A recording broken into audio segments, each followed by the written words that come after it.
Iglesia en las Naciones. Recibamos desde los estudios internacionales de Telegracia, el deseado de las naciones, el Rey de Reyes, Señor de Señores, al doctor José Luis de Jesús,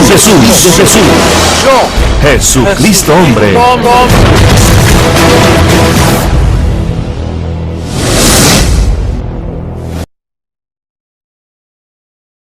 Con toda bendición espiritual. Un gozo estar de nuevo con ustedes, manifestando este conocimiento maravilloso, la ciencia de la gracia. Ese es el tema de hoy, la ciencia de la gracia. La falsa ciencia era la ley. Y hemos comprendido que cuando Pablo habla de la falsa ciencia, estaba hablando de los conceptos de Moisés. Así que hubo una vez en Juan 16, 29, que los discípulos le dijeron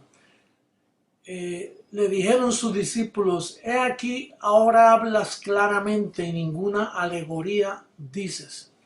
Pues hoy vamos a hablar claramente. Yo diría que esto es un buen estudio para la prensa, para los teólogos, para los que nos investigan.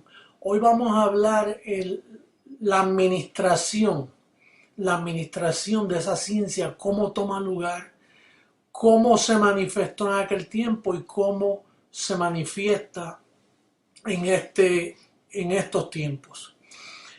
Vamos a comenzar en Efesios capítulo 3, que estuvimos dando un poco de lectura a este libro la semana pasada. En Efesios capítulo 3, del verso 1 al 3 dice: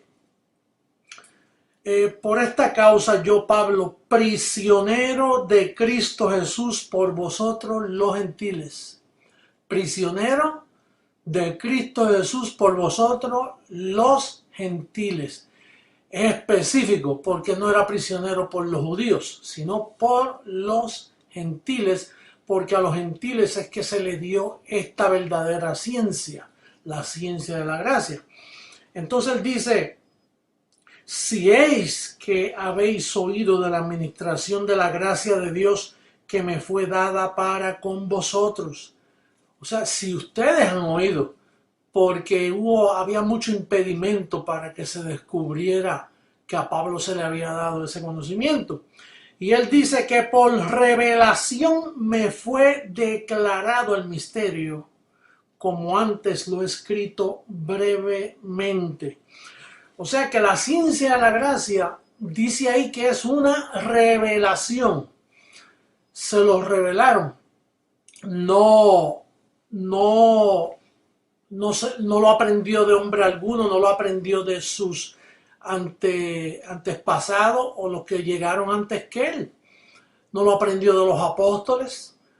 Solo dice que por revelación, una vez comienza el nuevo pacto, una vez Cristo muere y resucita, dice Pablo que pasa un tiempo, se manifiesta la mentira de la circuncisión, aparece Pablo en el panorama y ahí comienza el misterio de la ciencia que le fue dada a Pablo por revelación.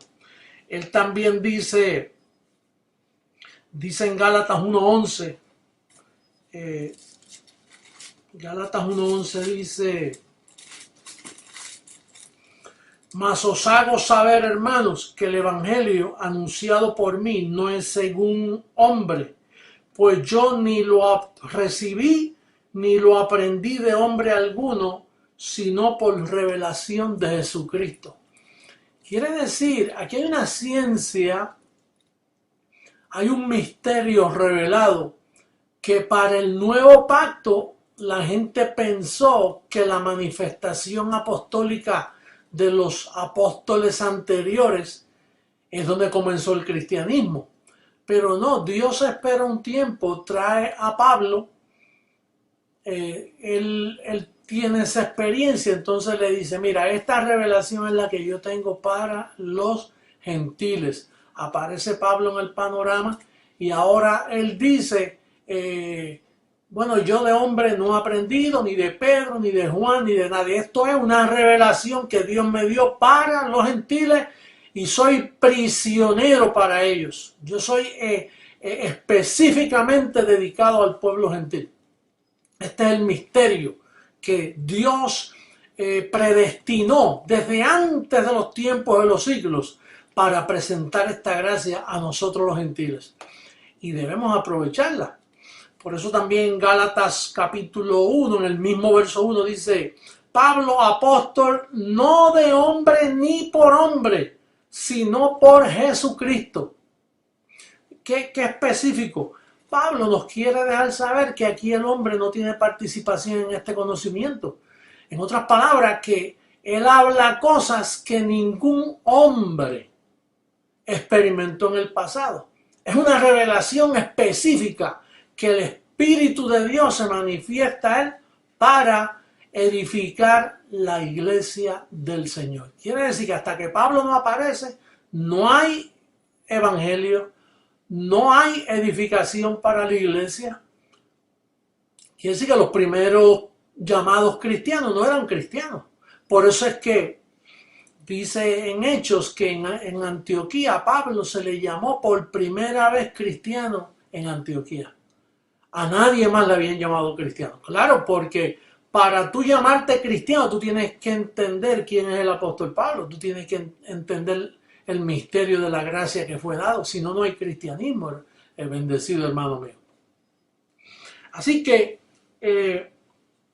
hasta que una persona no comprenda la función, esto es una notita que yo escribí aquí, hasta que una persona no comprenda la función y tarea del apóstol Pablo, no podrá discernir la ciencia que se le reveló a él para el pueblo gentil.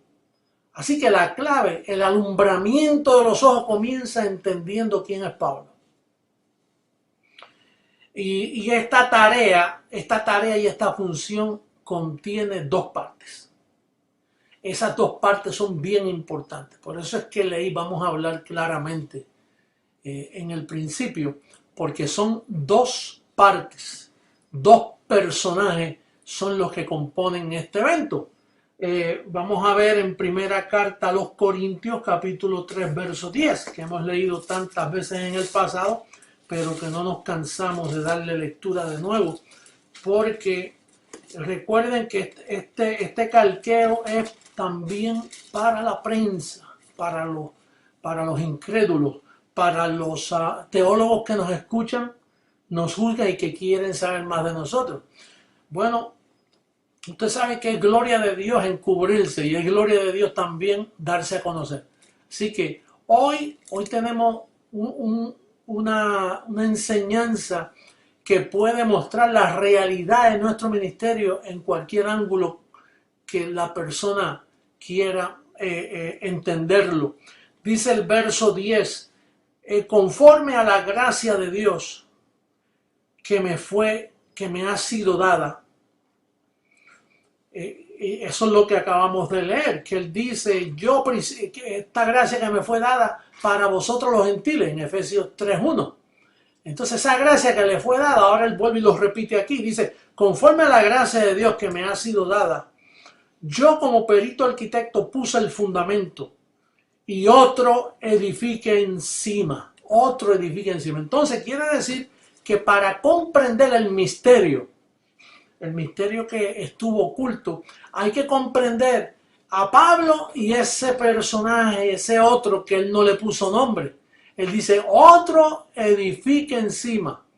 Y luego él nos dice que ese otro que edifique encima tiene que ser encima de lo que él dejó. No puede ser a la orilla, ni a los lados, ni parecido. Tiene que ser exactamente, tenía que venir un calcador. Por eso nosotros le llamamos el calqueo.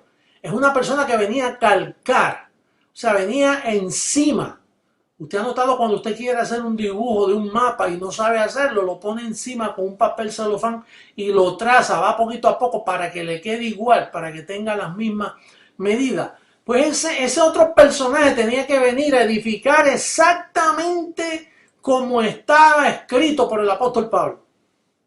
Por eso es que en Romanos 2:16 él especifica y él dice que él juzgará Él juzgará en el día en que Dios juzgará a los hombres conforme a mi evangelio. Esa es la clave. Cualquiera que quiera descubrir si yo estoy haciendo el trabajo de apóstol, lo que tiene que hacer es observar, mirar las enseñanzas, a ver si yo me salgo de encima de ese fundamento que Pablo dejó. Tiene que ser en específico, claramente conforme al evangelio que Pablo dejó escrito. Entonces, la función de ese otro personaje, que él no le puso nombre, sería la persona que le daría explicación y sentido a las cartas que Pablo escribió. Me voy a repetir. La función de ese otro personaje, que él no le puso nombre, le dice otro, pero no se sabe quién es ese otro. Dice, sería la persona que le daría explicación y sentido a las cartas que el apóstol Pablo nos escribió, que son 14 cartas. Ahí no está el misterio. El Nuevo Testamento no está de Mateo a Hechos, y menos de Santiago a Apocalipsis. El Nuevo Testamento está en un misterio. Es algo revelado. Ningún hombre pudo enseñarlo. Pablo dice que de hombre alguno no lo aprendí. Entonces es bien importante tener eso bien claro. Estos son instrucciones que hay que tener cuidado para no entrar en la diversidad doctrinal que entraron todas las religiones en este mundo. Ahora entendemos la razón que cuando a Pablo le hacían pregunta, Pablo, ¿por qué los apóstoles están teniendo más éxito que tú? ¿Por qué ellos difieren tanto de ti? ¿Por qué el judaísmo es más fuerte que el cristianismo que tú predicas? Y entonces Pablo se veía obligado a decir lo que él leyó allá en 1 Corintios 4:5. Mira lo que él dice. Dice, así que no juzguéis nada antes de tiempo, hasta que venga el Señor. Ese es el otro personaje. Él dijo, otro edificará, y ahora lo destapa aquí, lo revela. Dice, miren, yo les voy a sonar. Yo no entiendo por qué los apóstoles me han hecho tanto daño. Yo no entiendo por qué el evangelio de la circuncisión, que terminó cuando Cristo murió, yo no entiendo por qué Papá Dios permitió que los apóstoles predicaran un tiempo, entonces viene la conversión mía más tarde. Yo no sé por qué el Señor no me trajo antes de que Él muriera para yo estar seguro que lo único que se iba a predicar era lo que yo recibí. Yo no entiendo por qué Dios no les tapó la boca antes de tiempo. Hay muchas cosas que yo no entiendo, pero mira, no juzguéis nada. Vamos a leer el verso de nuevo. No juzguéis, diga nada antes de tiempo. Quiere decir que hay un tiempo que se va a poder juzgar todo. Hasta que venga el Señor. Esa es la espera. Bueno, fíjate si es así, que Pablo creía que el Señor ya estaba a las puertas porque él estaba desesperado. ¿Cómo es posible que me revele esto a mí y vaya a tardar 2000 años? Yo estoy seguro que Pablo ahora en la nube de testigos me observa a mí enseñando y explicando estos misterios, y él diría, guau, ¿qué pensaba yo que iba a tomar tanto tiempo? 2000 años de apostasía, 2000 años de diversidad doctrinal, donde todo lo que él escribió no se entendió. Bueno, y él lo resolvía así: no juzguéis nada. Mira, yo no puedo. Yo vine aquí a poner un fundamento y otro edifica encima. Pero Pablo, tú no vas a comenzar una iglesia. No puedo. La presión que tengo de parte del judaísmo actual es demasiado difícil establecerlo. O es difícil o es que Dios no quiere todavía. Así que por lo tanto no juzguéis nada antes de tiempo. Dejen eso así hasta que venga el Señor. Ahora, cuando venga el Señor, Él va a explicar todo. Y Él aclarará. Y Él va a definir las intenciones de los corazones. Y Él le dará recompensa a cada uno, incluyéndome a mí, dijo Pablo.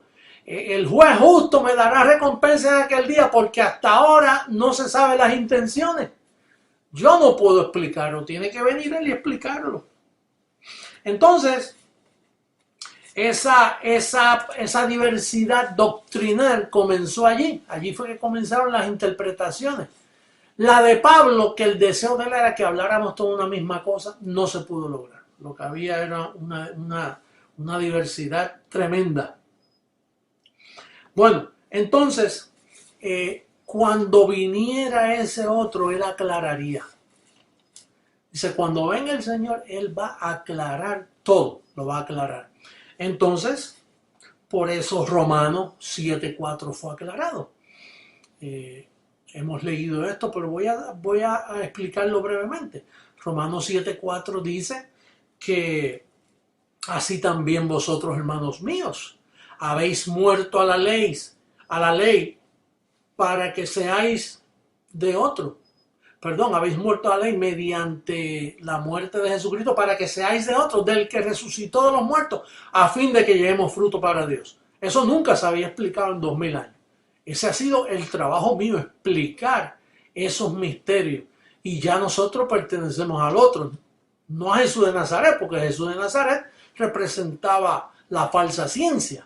Él le dio cumplimiento, no que él era falso, él le dio cumplimiento a esa falsa ciencia para que entrara la otra ciencia.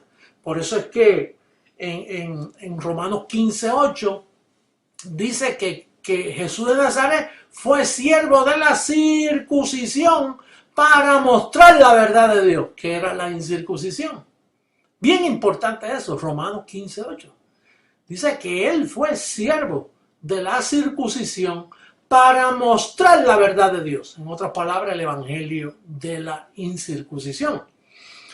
Y también se manifestó los rudimentos de la doctrina, Hebreos 6:1.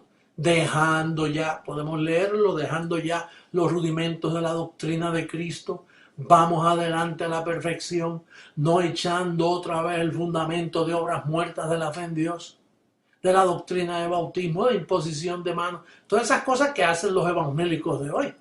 Pues eso había que dejarlo para aquel tiempo. Pero aún Pablo escribiéndolo no se entendió.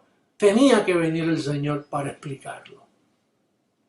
Entonces, ese es el segundo paso. El número 3 es los dos fundamentos, que es Gálatas 2:7.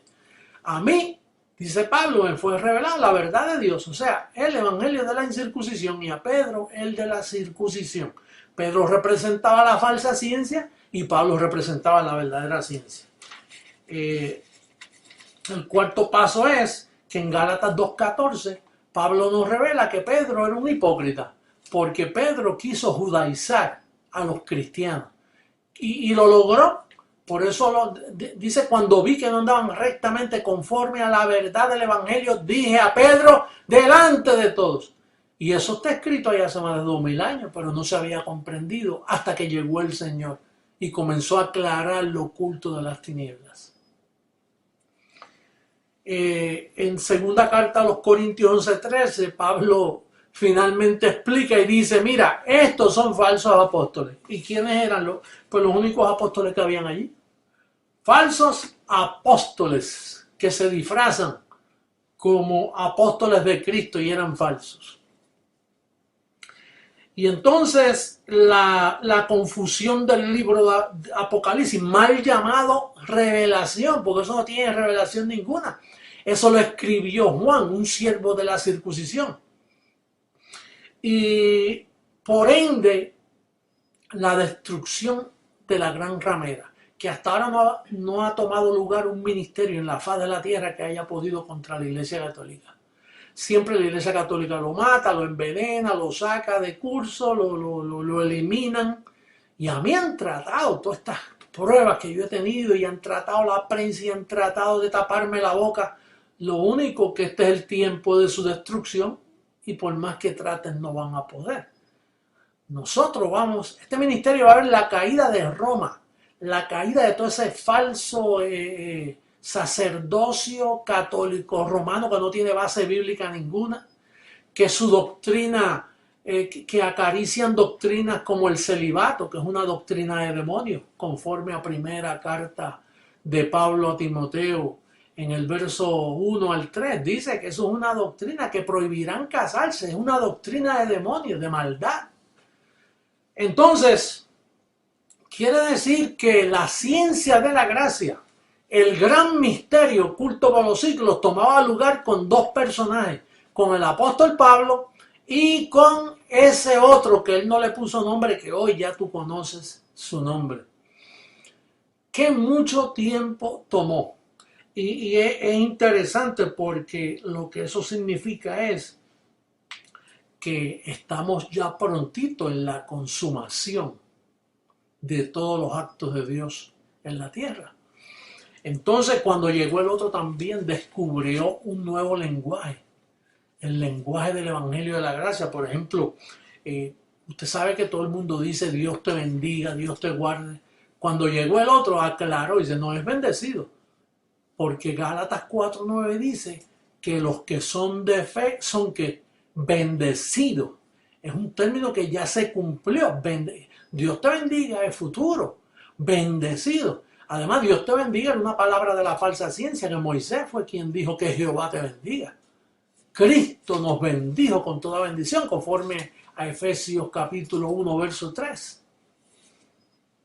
Entonces, también aprendimos que no se dice aleluya. Eso Pablo fue el único que escribió. Dice que el Espíritu que mora ahora en nosotros, debemos buscarlo en Romanos 8, ya te daré el verso más tarde, pero que el Espíritu que mora en nosotros, dice, clama, Abba Padre, no clama aleluya, y usted sabe que aleluya lo dicen todas las religiones, menos creciendo en gracia. Eso es una mala palabra, eso es una palabra obscena en nuestro ministerio, eso es una palabra que no se puede decir por causa de los ángeles y por causa de la verdad escrita. Pero un ángel te escucha diciendo aleluya y te escucha diciendo Dios te bendiga. Tú puedes estar seguro que ese ángel a ti no te sirve. Ese ángel no te va a dar servicio, no te va a dar audiencia a tu confesión. Al término no lo recibo. Ese es un término con un poder espiritual tremendo. Cuando alguien te dice, mira, tu mamá fue diabética y tú también vas a ser diabético. No, yo no recibo eso, perdón. Yo anulo esa confesión. Eso es otra palabra que hemos aprendido. También recibe sin límites. No hay límites, recibe sin límites, bendecido. Si por un vaso de agua había recompensa, dijo Jesús de Nazaret, y en la medida del evangelio de la circuncisión, dice que recibía al 100 por 1. Imagínate en el evangelio de la incircuncisión. ¿Cuánto más? Y también lo otro es la cobertura angelical, el servicio de los ángeles. Hebreos 1:14 dice, ¿no son todos estos espíritus ministradores a favor de los herederos de la salvación? Eso no, ningún ministerio hablaba de ángeles. Solo cuando venga el Señor, Él aclarará todo lo oculto de las tinieblas. Porque la iglesia estuvo en tinieblas hasta los otros días, hasta la aparición mía estuvo en tinieblas. No se conocían estas grandes verdades. Así que ya entrando en la consumación, con el permiso,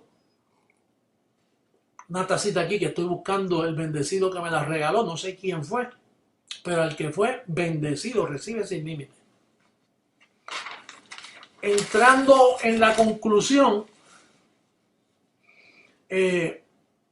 esta confesión, vamos a leer a Hebreos capítulo 3, verso 1. En Hebreos capítulo 3, verso 1, el apóstol dice que cuando llegara ese otro se le conocería como apóstol. Dice, por lo tanto, hermanos míos, participantes del llamamiento celestial, considerad al apóstol y sumo sacerdote de nuestra profesión, Cristo Jesús. Quiere decir que venía un hombre que era el otro, que se le iba a conocer como apóstol y que él sería el sumo sacerdote de nuestra confesión. Esa confesión que yo te he enseñado a ti, esa confesión bíblica conforme al evangelio de la incircuncisión, eso te lo enseñó el sumo apóstol, que es Cristo Jesús, Jesucristo hombre. Pero para él enseñar esa confesión necesitaba manifestarse, necesitaba caminar en medio nuestro. Mira todas las cosas que tenía que hacer. Romanos 14:9. Vamos a hablar ahora claramente, como dijeron los discípulos. Oye, ahora hablas claramente y no en alegoría. Mira cómo dice Romanos 14:9. Dice que Jesucristo murió, resucitó y volvió a vivir.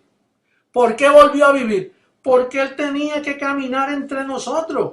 Dice segunda carta a los Corintios, capítulo 5, verso 16, que Él habitaría y andaría entre nosotros. Claro, mira cómo lo dice el verso. Dice que andaré, habitaré. Tenía que habitar para poder enseñarle, porque esto toma un tiempo aprender todo esto. La segunda venida del Señor venía con esos detalles. Y entonces dice que también en 2 Corintios 5:18 dice que le llamarían padre, papi, pai, como dicen en portugués nuestros hermanos ahí en Brasil. Entonces Pablo lo profetizó así. Así que yo comienzo a terminar, me estoy alargando un poquito, pero qué misterio más bello que se está consumando ya estamos llegando a la etapa final, que es la destrucción de la gran ramera y la transformación de nuestros cuerpos para que la promesa se cumpla. Ya estamos llegando a ese fin bendecido. No te canses de trabajar para el Señor. Vuestro trabajo en el Señor no es en vano. Dice primera carta a los Corintios 15:58, que vuestro trabajo en el Señor no es en vano. Hay recompensa. Tenemos que seguir firme la evangelización que está tomando lugar, CEG, hay que seguirla. Hay que alcanzar a los elegidos para que participen de este llamamiento celestial. Hay que enseñarle la confesión, hay que enseñarle estos misterios de la gracia. Este es el conocimiento predestinado que cada bendecido de creciendo en gracia tiene que tener claro para que presente defensa. Para cuando te diga, mire, ustedes son unos mentirosos, ustedes ese hombre le lavó el cerebro, ese hombre los está engañando, ese hombre los ha manipulado, que usted tenga una base. Bueno, si me manipuló, mira, me manipuló bien manipulado. Si me lavó el cerebro, me lo ha lavado con el mejor detergente. Y el mejor detergente que me lavó fue el verdadero pacto de la gracia. La ciencia de Dios es lo que me manipuló y me lavó el cerebro y bien lavado. La verdad escrita, que es lo que tú necesitas a esta hora. Así que bendecido, me despido hasta otra ocasión donde seguiremos presentando el calqueo mundial que ha llegado a miles y miles y miles de personas que hoy se conectan con nosotros a través de Telegracia Internacional. Bendecidos con toda bendición. Los amo mucho.